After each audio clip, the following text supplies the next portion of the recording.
What is going on? Hey, so here's my idea.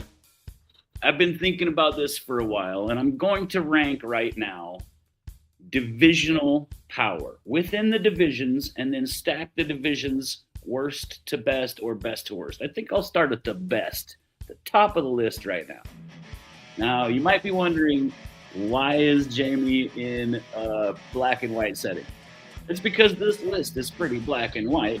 There are no gray areas in it. It's just black and white. It's real. It's what I feel, and I think you probably will agree with me when we're done with this. So let me get this to where I need it. There we go. All right, let's get this started here. So the way I'm looking at it, before the draft, we've got to pick the toughest division. Now, I have a nice little list here, top to bottom, and I'm going to go ahead and start with what I feel is the strongest division right now. Here we go. Let's get started. Let's get started with the NFC West. So the NFC West, you've got the Rams, 49ers, the Seahawks, and the Cardinals. Now this is a division with three really tough guys or teams in it. I think the Rams are probably looking like the toughest team in the NFL right now. Before the draft, pre-draft, toughest team is the Rams. And so I'm gonna rank it within the NFC West. It goes number one's the Rams, number two is probably the 49ers, in my opinion. This is an opinion. I think the Seahawks have dipped just a little bit, and the 49ers take them this season and go second place in the NFC West. And then at the very bottom, Cardinals. I mean, until you guys can figure it out, you're going to be the bottom of that juggernaut of a division. And it's not going to be easy to catch up with those guys either. It's going to be crazy. So, number one division in football, pre-draft, got to be the NFC West, in my opinion. Let's go to number two. I call it the AFC North. Now, with the Ravens and the Bengals and the Steelers and the Browns, it's basically looking to me like these guys are right up there with the NFC West. You've got three pretty stinking tough teams and then one floundering team. But said floundering team, the Browns, isn't really as bad as everybody thinks they are. So I feel like the AFC North is probably going to turn it up this season and do a fantastic job. What's up, Chief? Good to see you, brother. Okay, then we got to go third-ranked division in the NFL. Third-ranked division, I'm going to say, is the AFC West. Between the Broncos and the Chargers, you've got two really good teams. And the Chiefs are going to be back this season. So I think the entire division of the West is stepping up a little bit. And now look what the Raiders are doing too. So this could be post-draft. The AFC West could probably jump right up to the top of these divisions. But right now, 1, 2, 3, you've got the NFC West, AFC North, then the AFC West are the top three divisions pre-draft that I'm thinking is happening right now. That's what I see. Number 4, out of 8. Not bad, but I'm calling it the NFC East. The NFC East is a pretty good team. I'm gonna do this. I'm gonna go one by one here. So the reason for the NFC West being number one is they've got three really tough teams. That one floundering team, Cardinals, but three really tough teams. And then with the AFC North, same idea. Three legit guys that are teams that might contend. I think the Bengals are going to make a good push. The Ravens are built to last. That team is probably going playoffs this season. So that's why I got the North second. The West being third is Kansas City's probably going to come back and dominate this year. I hope so. But you've got the Chargers, Broncos, and then the Raiders making some big moves, trying to get better. So that's 1, 2, and 3. And when you come down to the NFC East, you've got one top gun there. All right, the East, I'm calling it. Eagles are their top gun. They are probably going to take that division again. That's just, they always somehow can build a great team. Respect to the Eagles for always just kind of being there, being a sort of scary contender. Even if you're not quite up there at the top, you guys are always right there. Looks like you could do something. The Giants, I feel like the Giants are making a move, and they're going to bust up above the Cowboys this year. The Cowboys are kind of in purgatory until that Nosferatu ownership goes away. Or somebody puts a stake in its heart, hits it in with a wooden mallet or something. All right, so that's NFC West, AFC North, AFC West, NFC East, and then number 5, NFC North, which is the Lions, Packers, Bears, Vikings. And as far as I'm concerned, this is about the most balanced division. Maybe not the greatest, but they're all really tough. You're going to have one guy come out on top, and then the other 3 guys just wrestling for position. So that's pretty sweet. They've done a good job as a division. Before the draft, I call them my number 5. Okay, now number 6. We're getting to the bottom 3 as far as divisional power rankings. So I'm going to say it's the AFC East would be number 6. And the reasoning behind that is it's kind of top heavy. You've got the Bills and the Patriots way up here. And then you've got the Jets and the Dolphins fighting to try to do something different, get some changes. Poor Dolphins are in purgatory too. They've really just shot themselves in the foot. They're paying like a third of their entire cap to guys that aren't even on the team. I think the Dolphins are the worst in that division. The Jets are going to bump up above them this year. But neither one of those 2 teams are really going to be in contention quite yet. I think they've still got plenty to fix. The Jets have all the talent to come and shock everybody, but I don't know if they can really put it together quite yet. And they don't really have their franchise quarterback.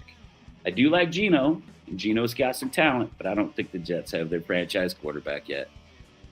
Number 7, AFC South. Okay, so these guys are going to be outstandingly competitive. They may not win, but they'll be competitive. So the AFC South, you got the Colts, Texans, Jaguars, and the Titans. All those teams fairly decent. The Titans, yeah, that's another one. They're kind of a bottom dweller for that division. But the Colts probably going to take that division this season, in my opinion. I think the Texans drop down one, take second in their division. Still going to be very competitive, very scary to play. And then you got the Jaguars. I see them floundering a bit and dropping down to 3rd place in their division. Last, and I dare say least, I'm going to have to go with the NFC South.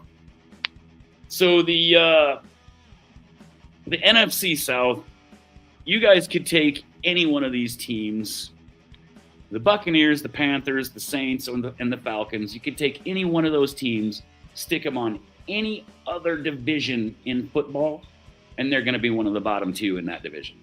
Even their best team, the Buccaneers, I put the Bucs, then the Panthers, then the Saints, then the Falcons. So even if you took the Buccaneers and put them on any stinking team in football, NFC or AFC, they're going to be 3rd or 4th in that division. It's just the way I see it. Tell me in the chat if you agree so far with this list, and then I'm going to break them down one more time just per division so everybody can see where they're sitting. Ooh, what's my take on Mendoza? So, look, Mendoza's got a lot of talent. This is what happens when you're stuck on the greatest team in college football. You look really, really good. The translation from college to the NFL, when you're leaving the top dogs And going to the worst team in football, it's really hard for a kid to do anything good. So I don't think Mendoza is going to pan out. If he does, it'll be year 2 or 3. Then he'll start looking good. Like he'll start getting better in the NFL, and he'll get some more talent around him. The problem is if you're drafted first, you go to the worst team, and that makes it really hard to try to shine if you're the number 1 draft pick. Now, keep in mind, almost every number 1 draft pick out of the last 10 number 1 draft picks hasn't done diddly squat in the NFL. There's been a couple of guys that are even still on the teams that they started with as a number 1 draft, but like I said, you go to the worst team, you don't look the best because it really does take a village. So no Jayden Daniels moment. I don't think he's going to get a Jayden Daniels moment. I think he's going to show us flashes of greatness, okay, once in a while. But the problem is the team he's going to be stuck on. He's probably, I would say, almost 100% going to the Raiders. And boy, I don't care who you put on that Raiders team. They just are not looking good these days. I think a lot of it might be, I would say ownership. The ownership won't spend the money. They tried to trade off Max Crosby because he's expensive because they don't want to spend any money. Max had to come back because the Ravens did that bull crap with him. But I don't know. I think, we're going to see flashes of greatness from Mendoza, but he's not going to do much more than help bring the AFC West up a little bit in the division by division rankings. As far as making a playoff or making a push for playoffs, I don't think so, man. I think Jayden Daniels had a hell of a start, but he was with a Washington team that kills quarterbacks. I mean, think about all the quarterbacks throughout history that went to Washington and just got broken. Just broken, man. All the way back to like Mark Rippon. I mean, pretty much my whole life, I've watched quarterbacks go to the Washington football team and just get their bodies broken. So they have no protection. They don't have the good coordinators. I mean, it's rough, man. It's really rough on quarterbacks like that. And yeah, Jayden ran into that wall. Hell of a player, though. Sure like watching him. I really like Jayden Daniels. All right, so I'm going to go through these one at a time. I'm going to start with the AFC. So AFC West. Got the Chiefs. I'm going to say the Chiefs come back this year and take that division. Then the Broncos, or I'm going to go Chargers second place. Broncos drop a little bit and hit third in the AFC West. And then the Raiders are still at the bottom. Even if they can manage to get 8 wins, they're still going to be at the bottom of the AFC West. I think the Chargers hit 10, maybe 11 wins. The Chiefs 11, maybe 12. The Broncos maybe about the same as the Chargers, and then their battle royale to try to get the spot if there's an extra spot in the AFC playoffs, AFC East, like I said, top heavy and bottom heavy. So I'd say you got the Bills coming back this season with some changes, and they're going to take the East. Patriots are going to be right on their tail, a close second. If not, both of them fighting each other to try to take it by the end of the season. So yeah, Bills, then Patriots, and then I'm going to put the Jets and then the Dolphins at literally the basement. Dolphins are in trouble. They're in so much trouble, and they've got a decade worth of trouble to go through before they get back up to hitting playoffs again. I think they really screwed up. Their GM is not doing a good job at all. I respect the guy. I know he's trying, but man, these decisions they're making, and it could boil right down to the ownership making these decisions and forcing the GM to do this stuff. But yeah, they're in trouble. AFC North. This is your juggernaut for the entire AFC. I think this is the tough group. So the Ravens, they are built to be strong still. Even with Harbaugh gone, they got Jesse Minter, and he took a Chargers team and put them number one in the AFC as far as defense as a DC. I think Minter's he's going to bring that team up there, maybe 13 wins, maybe 12, 13, if not more. But I think they've got really good possibilities there. The Bengals, you know that the Bengals are going to come back this season. Joe Burrow's going to want himself looking really good so he can go get that job at the Rams when Stafford leaves after this season. So Ravens, then Bengals, then Steelers, but we don't even know if the Steelers have a quarterback yet because that Aaron Rodgers douchebag always does this. God, he's a hell of a quarterback. He always has been, but damn, his decisions piss the fans off, you know? I mean, fans want him there learning his team, and he just never does. He doesn't give half a shit about who's on his team. He only cares about himself. It's pathetic, too, because if he really cared about himself, he'd get to know those receivers, right? That's the way I see that one. AFC South. Colts, Texans, Jaguars, Titans. That's my order for these guys. I think Daniel Jones projecting to be healthy, 100% good to go at week 1. That makes the Colts dangerous right away.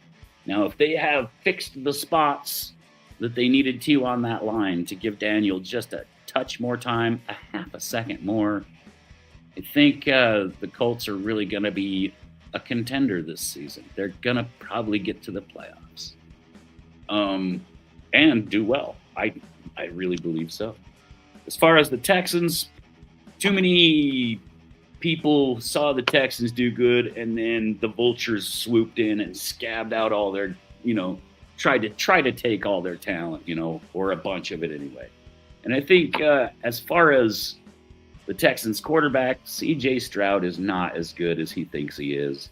I think he spent too many times trying to do ads and look cool and forgot that he needs to work on himself a lot before he's one of the big contending quarterbacks. Sweet. NFC West, their top dog.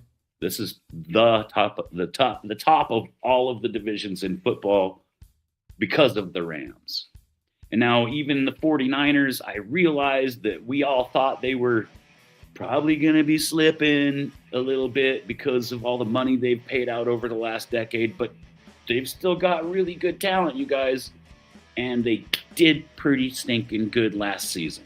They were up there in the fight, I don't think that's going to change. I like Brock Purdy. Brock Purdy has done a hell of a job over there. I like it that Kittle's probably going to be 100% for this season. I think they've still got great defense. And, Salah's a genius. And with him at the helm for the defense, that makes them tough, dude. That makes it really hard to get anything done over there. NFC North, I'll just go with these guys. This is random. This isn't top to bottom anymore. I'm just going division by division. Lions, Packers, Bears, and Vikings. If that fucking group right there doesn't spook you a little bit, well, then you're crazy, because that is 4 really good teams. And I mean, it's very balanced across their whole division, which is going to be a detriment to whoever wins that division or whoever's in second in that division, because, God, anybody could probably take anybody in that entire... That's the most balanced good team division in all of the NFL right now. Is just that NFC North is just stinking tough, man. The Lions are going to be up there. The Packers always contend. The Bears might slip a little bit this season. I don't know if it's going to be like that Caleb Williams kid or what, but I think the Bears are going to slip a bit this season.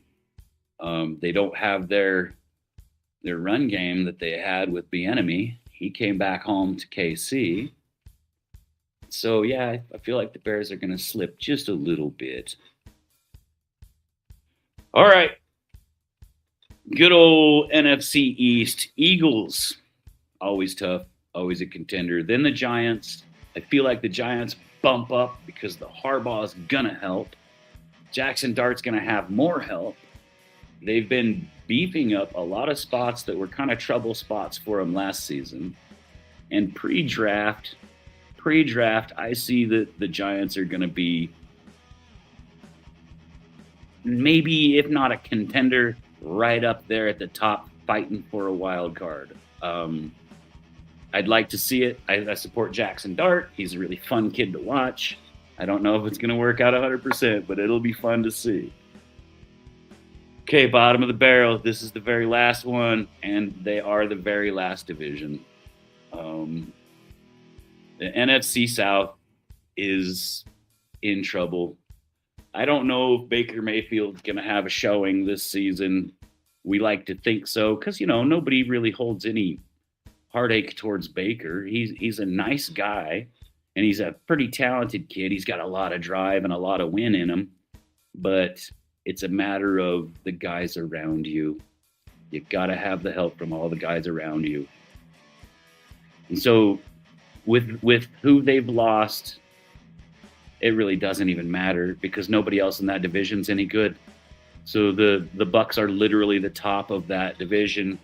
Then I would say the Panthers sneak in for a second place spot, because they've got a pretty hard schedule. I know that they pushed it really good last season, and we enjoyed the crap out of watching the Panthers. But I just can't see them doing it twice in a row. That was an underdog story that I enjoyed last season. But I think they're only going to take second in their division. The Bucs are going to push and take that back. I don't think the Bucs want that crap to happen like happened last season. But it sure was fun watching old Bryce playing quarterback over there at the Panthers. So yeah, I still got the Bucs, then the Panthers. Now everybody's talking about the Saints. All these changes the Saints are making. Fucking prove it, baby. Prove it. I've seen it too many times. Oh, we're doing so good. Look at all these great changes we're making. Look at all the talent we've got. But I've seen the Saints too many times without Drew Brees flounder.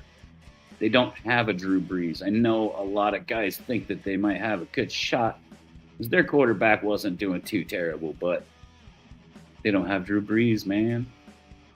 Drew Brees was the stinking king. I loved watching him play quarterback. What an animal. Probably one of my favorite quarterbacks of all time.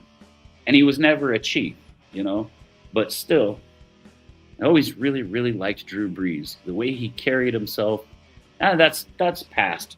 Talking about today. So the Panthers are third place in the worst division in football.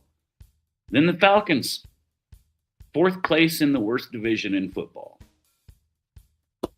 Seriously, like I said before, if you took any of these teams from the NFC South and took any one of them, we'll say the Bucs, put the Bucs on any other division in football and trade them out for that division's worst team, the Bucs are just taking that worst team spot or second to worst team spot. So they'd be third or fourth in any division that they would even go to that's not the NFC South. That's my list. Now I'm going to jump into the chat here and see what you guys are talking about. Yes, Chief. The Dolphins are really bad. Let me go through these real quick. Holding us hostage. Yes, sir. So McCarthy coming back. Rodgers will be back as well. I'm wondering about J.J. McCarthy. Man, the kid's made of glass. And then what if he goes down? Then you've got Kyler Murray. That sounds terrible. I wouldn't wish that on anybody, brother. The Saints have a 27-year-old rookie quarterback. That is a fact. That is a fact, man. Let's see. I still say their quarterback's name wrong. For real. What's up, Pez? Good to see you, man. Me and Chief been talking about the divisional strength, ranking the divisions. Mahomes, how is Mahomes doing? He says. Well, this is where I come into this and say, I don't care how good he's looking. Let's hold him till week 4 and then let him play week 5. So I don't want this kid any less than 100% when he comes back. If we've got Justin Fields, and you look at Justin Fields' statistics, every single team he's ever played for, his first 4 games are the best goddamn games of his career. So let's hope he can do that with Eric Bieniemy and then our quarterback whisperer, Andy Reid. Hopefully they can have Justin looking just as stinking good as he could possibly look for the first 4 games. Mahomes likes to say he's ready to go week 1. Of course he does. You could blow the guy's leg off and he would still hop around one-footed and be like, this is my team, I'm doing it. But I think Mahomes is probably going to be okay within the first few weeks of the season, but I would personally prefer to hold him for a little bit longer just to make sure. I mean, it feels like we all want to see Mahomes back really fast, but if you want to do it logically, let's make sure the kid is 100%. Because, I mean, the ACL and what was it, the LCL, both of them tore. Man, I don't care how tough you are or if you've got the healing capabilities of a freaking earthworm that just grows back when you cut it in half. What are those little worms? Cut them in half and then they just, boom, they grow and there's 2 worms now. Even if he's got that kind of healing capability, I don't want to risk it, man. Mike McCarthy coaching Steelers now. That could be, Chief, that could be a good thing or a bad thing for the Steelers. I mean, it probably could really help him out because he's a good coach, dude. As far as losing Tomlin, I mean, Tomlin has had them guys a positive season for 17 goddamn years in a row. Feels like it's a bad idea to trade something like that out, you know. Let's see, what's this? No need to bring him back if we. No need to bring Mahomes back if we aren't right on the O-line or offense. Okay, yeah. I don't want to have to carry him off the field. You're on it too, bro. I'm glad I got a Chiefs guy in here with me because we see it, bro. We don't want to have our quarterback broken too early, you know. Just let's get him 100%. Justin can do fine. And we've got Kenneth Walker and we've got receivers that are going to do a good job. We're probably going to draft amazingly well this season, but you can't rely on the draft that year. So whoever we get in this draft, I'm not even expecting them to shine until next season, maybe their 3rd season. If they do shine season 1, kick ass. That'll make me really happy. But I don't know if I've ever seen one fancy draft pick ever really help a team. I mean, they do a little bit, but no more than any other guy that's brand new in the business, you know. So it'll be neat to watch if the Chiefs can get a couple of guys that are worthy to start. It still kind of scares me because the vets in the NFL eat lunches of the new guys in the NFL. They come over, sit right down, pull your sack lunch over here, and then start digging through it and take what they want. The NFL is a completely different monster than what these kids were used to. So the draft could possibly change a lot in this list, but I wouldn't really expect it. Let's see. Biggest gambling win. What's my biggest gambling win on a slot machine? Oh, okay. Let's do this. Let's see. I think I sat down and put like a 20 in on a slot machine one day and walked out with like $2,000. I think that was my biggest slot machine. And yes, I play Texas Hold'em. We played Tuesdays, and last Tuesday I showed up with, I don't know, $40, left with like 85 or something like that. So I doubled my money. And it wasn't too bad. We don't play for too high a stakes, you know. Am I going to do a mock draft? No, man, I don't like mock drafts. What I do is I pick a kid like Tre'Veon Henderson, who was last season's draft crush for me. I wanted the Chiefs to get Tre'Veon Henderson so god dang bad I can't even describe it. And then the Patriots took him. So I've been watching his career over there, you know. I I like to I like to look at who I wish I could take, even though it's probably not right for the team. You know, I'm a big defensive guy. I like a good running back. I could give a shit about quarterbacks. I like defense more than offense. So fuck quarterbacks. I want to see quarterbacks usually just get ripped to shreds by big ass tough defenders. I know. It's kind of a rock in a hard place because then at the same time I don't want anybody to touch Mahomes. So I go draft crushes, Sonny Styles. That's my wish list for draft. Um, Bane.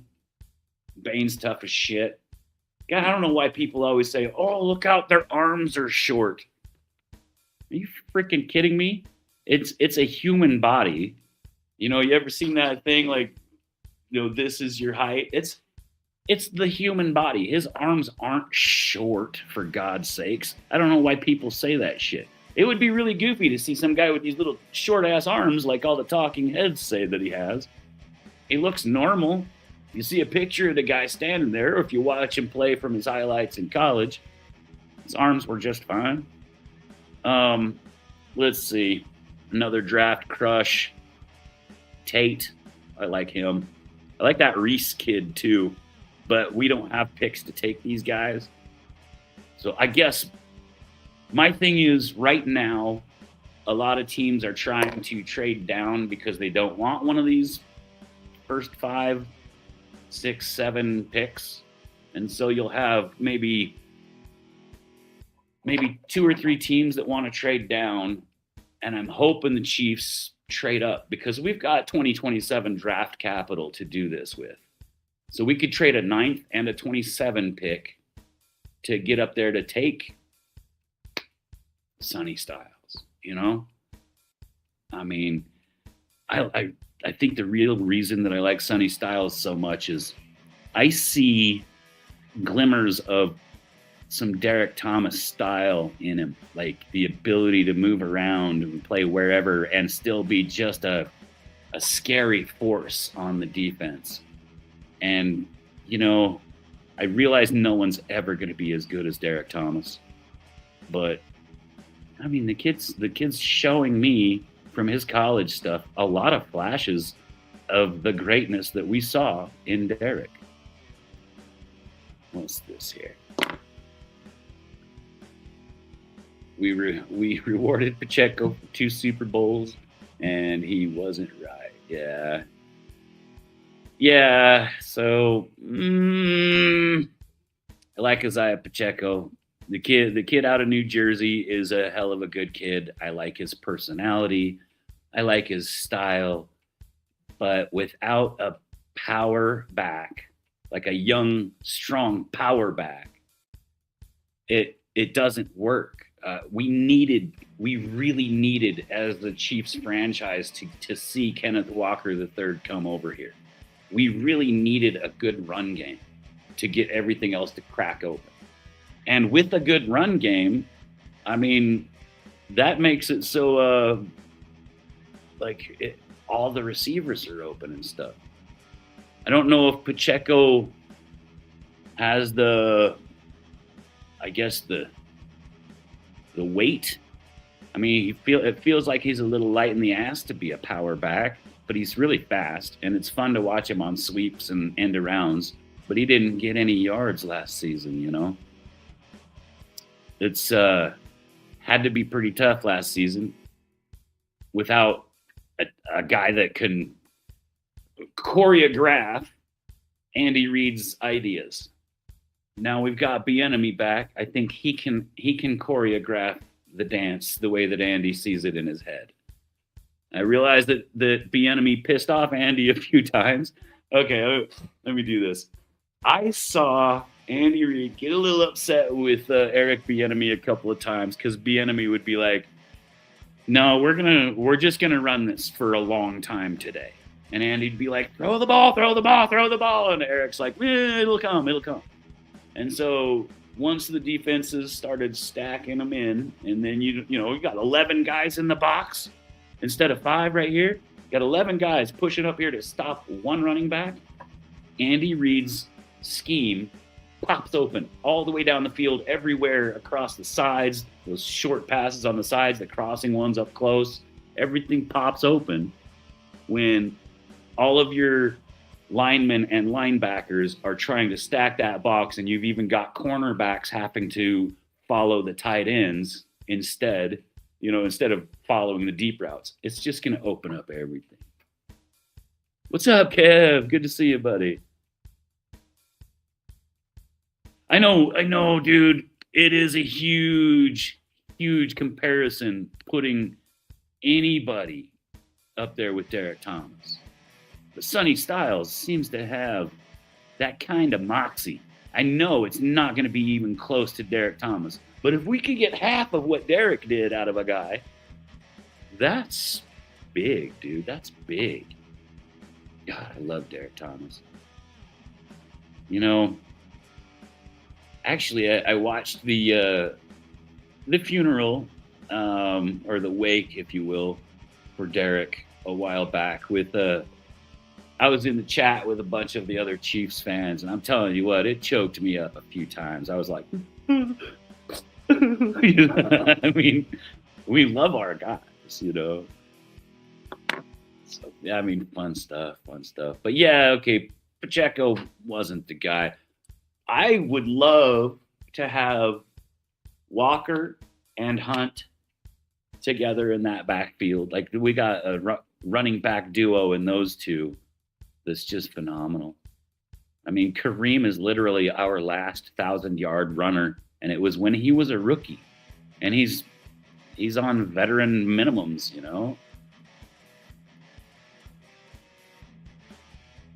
Pacheco on first downs was 1 or 2 yards. Yeah. Too much second. Yeah. Got to get to 2nd and 5. Yes, I agree. 2nd and 8 is still sketchy. I mean, it sucks to get to 3rd down and have to throw a 15-yard ball, I mean, and honestly, that's one of the reasons I like Kareem a little bit better than Isaiah Pacheco, is because Kareem would go out there. You need 1 yard, he'd go out there and get you 3. He's not going to get you 40, but he's got the bowling ball that can get you 3 when you need 1. Or if you need 3, he'll get you 3.5, maybe 4. Kenneth Walker III is one of those guys I raved about. This is the only person I even made a post about from that last Super Bowl. The MVP of the Super Bowl, Kenneth Walker III, was just fantastic to watch. And I hope he has a season for us that looks like what James Cook did at the Bills, or what Saquon did when he went over to the Eagles. I hope that Kenneth Walker really busts it out, man. And then when he needs a rest, we got a guy that can come in and get 3 yards, 3.5 yards a carry in Kareem. So it sucks to lose Isaiah. Yet I fall in love with all my guys. I love them. They feel like my children. And so to see any of them go hurts. But you have to look more at what fits the team. What's going to fit the team the best. I think Walker fits the team. I think Kareem, after spending most of his career in Cleveland Browns purgatory, the kid came back and it just felt like he was home. It felt good, and he busted his butt for us, even though he's older and he's not in the shape he was when he was a pup. He still has all the heart and all of the kingdom. This. It's kind of neat, man.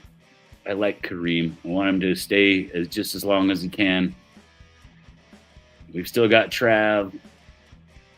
It wouldn't be too bad to draft a tight end Like, who's that kid? Sadiq. I think he was a. Is that the kid? Sadiq. He's a tight end that's up for grabs. He looked good, dude. So anyway, that's my list, boys. That's my list.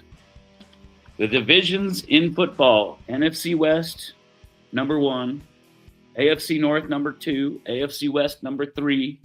Sucks to put the West. It sucks to put my own division at third place when I want to put them up at number 1 so bad.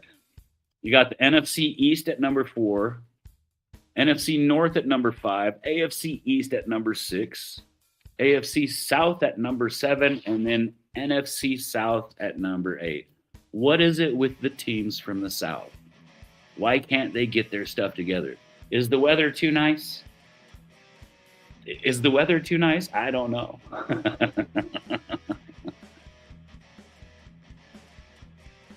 Oh, wait. Was it? Let's see. Derek Thomas also sacked Seahawks quarterback 6 times in a game, too.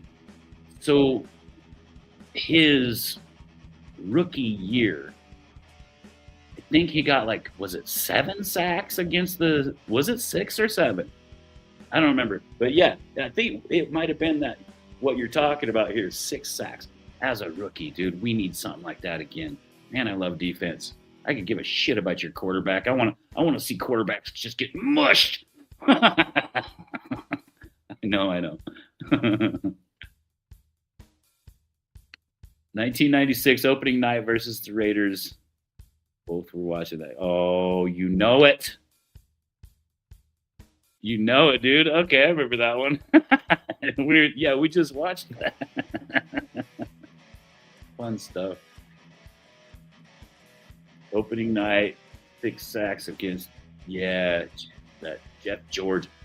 Jeff George turned out to be a hell of a quarterback too, didn't he? Yeah, he wasn't too terrible. Also sacked.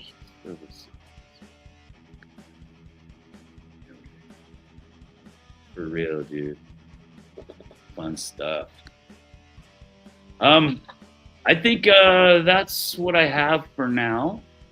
Tonight, actually here in about, I don't know, almost 6 hours, we're going to do another show, and we're going to do a game called Would You Rather?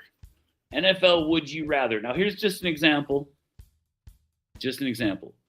Would you rather have Jacoby Brissett as quarterback or Tyrod Taylor as quarterback? That's just an example. This is the kind of stuff we're going to do later on. Mike, why ain't you working? Have you seen the rain up north? That's where I was working, man. I got wet and cold early, Mike. So, hey, so 8:30 Eastern time. I'm in the Mountain Time, so it'll be 6:30 my time, 5:30 Chief Smokes time. He's out there out west. And we're going to play NFL Would You Rather. And I totally want to do anybody's suggestions of a would you rather. Like for West Desert Mike here in the chat. Would you rather have J.J. McCarthy or Kyler Murray as your starting quarterback? I mean, if you have to pick one of the two, which you have them both on your team, that's a hard would you rather, bro. See, those are the kind of would you rathers I'm looking for tonight's show. Because boy, we're gonna have some debates. We're gonna have some giggles. And we're gonna have some good times. So please come back here to this show tonight. I'm gonna wait till everybody's off work and had their dinner, and then we'll fire this up. And Anthony will be here. If I could get West Desert Mike to come in, I will.